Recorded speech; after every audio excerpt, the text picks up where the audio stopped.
हाजरीन,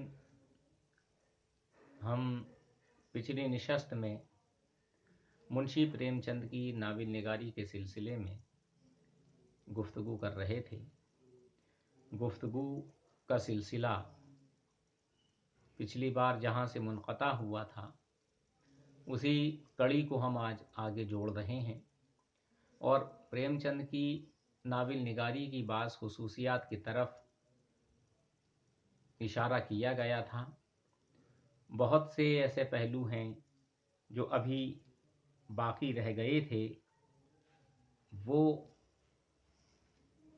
हम आपकी खिदमत में आज पेश करने जा रहे हैं। प्रोफेसर कमर रईस ने प्रेमचंद के फ़िक्र व फ़न पे तहक़ीक़ी मक़ाला लिखकर पीएचडी की डिग्री हासिल की थी। उन्होंने ये लिखा है कि प्रेमचंद सही मानों में कलम का मज़दूर था। उनके नावलों में हिंदुस्तानी अवाम की भीड़ क्यों नज़र आती है, ये एक ऐसा मौजू है कि जिसकी तरफ कई नक्कादों ने इशारा किया है। प्रोफेसर एजाज़ हुसैन वो भी ये कहते हैं कि प्रेमचंद भी चाहते तो हुस्न व इश्क के किस्से तराश कर अपना वक्त इस तरह की तहरीरों के लिए वक्फ कर सकते थे, लेकिन प्रेमचंद सुबह से शाम तक होने वाले ज़िंदगी के नशेबो फराज से ख़ुद भी वाकिफ़ थे और अपने नावलों के ज़रिए अवाम को भी वाकिफ़ कराना चाहते थे। उनके नावलों में इंसानी नफ्सियात का भरपूर मिलन देखा जा सकता है या उसको इम्तिज़ाज देखा जा सकता है।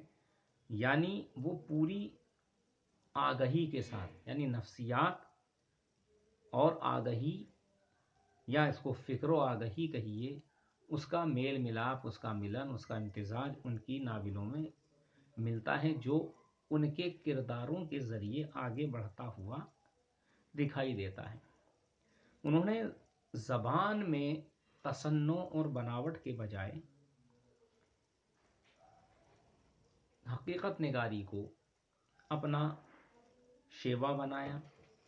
तसनीफ़ी ज़िंदगी के इब्तदाई हिस्से में उन्होंने अरबी फ़ारसी अल्फाज का कसरत से इस्तेमाल किया, लेकिन जैसे जैसे उनकी नावल निगारी का सिलसिला और कारवां आगे बढ़ता गया, उन्होंने हिंदी या हिंदुस्तान के मुख्तलिफ़ सूबों की मकामी ज़बानों के अल्फाज का भी फरावानी से इस्तेमाल किया और कोशिश ये की, क्योंकि ये नावलें उस तबके के लिए लिखी गई थी जो ज़्यादा पढ़ा लिखा नहीं था, इसलिए ज़बान आम फहम रहे, सादा व सलीस रहे।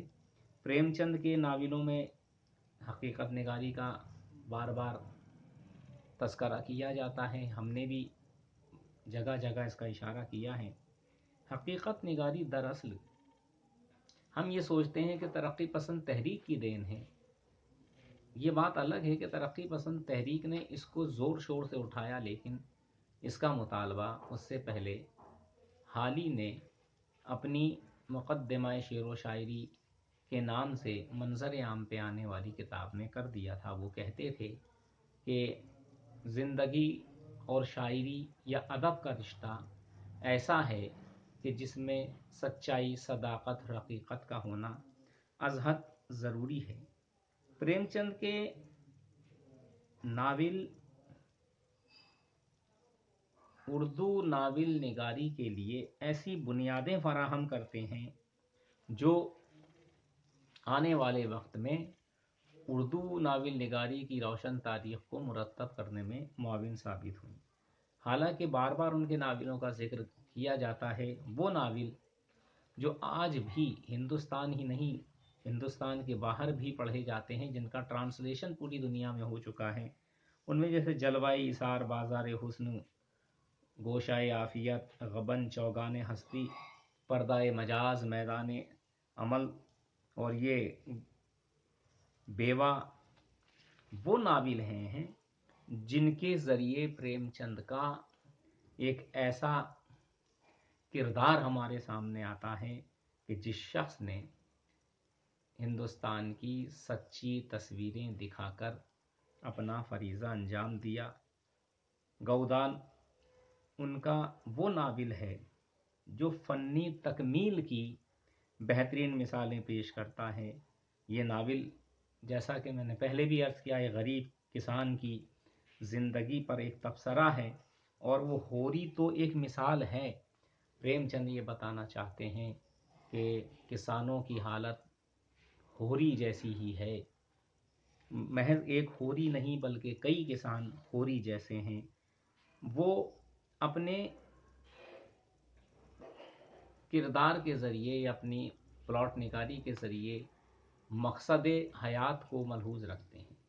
वो तफन्नुन तबाह के लिए नावल लिखने के बजाय वो ये चाहते हैं कि कोई पैगाम, कोई मैसेज, कोई संदेश अपने नावलों के ज़रिए दिया जाए।